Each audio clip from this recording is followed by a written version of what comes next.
In this video, I will go through different sound changes to give beginners an idea of what they should put in their conlang.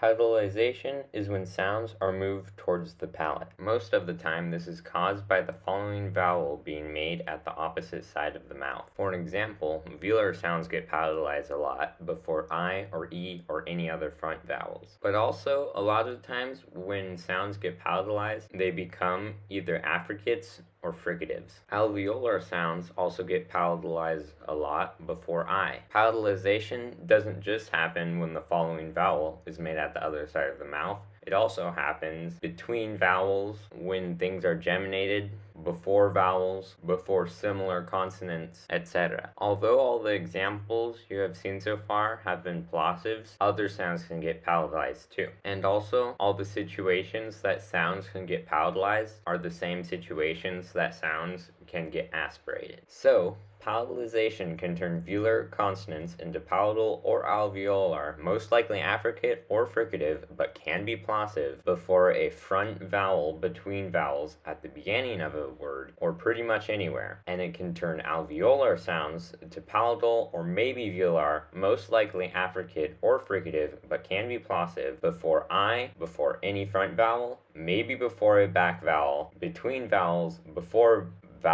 before similar sounds, at the beginning of a word, etc. Rhoticization is when sounds turn into R-like sounds. This mainly happens to voice sounds, but you can also use this to add retroflex sounds into your language.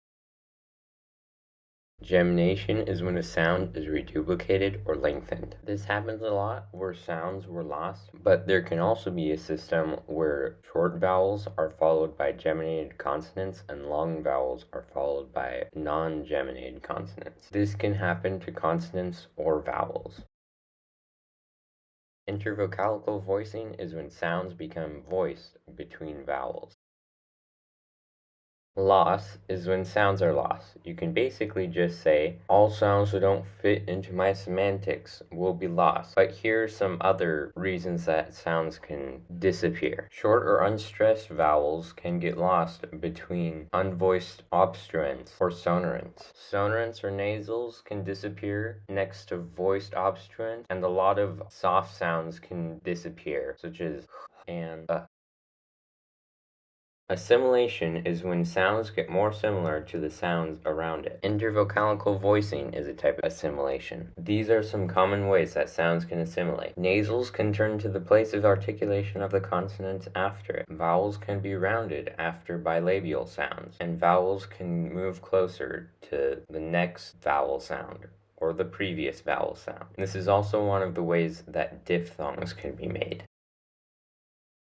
Glottalization is when a sound turns into a glottal stop. This normally happens after vowels, at the end of words, or between vowels. This most likely happens to plosives and alveolar sounds, but it can sometimes happen to other sounds.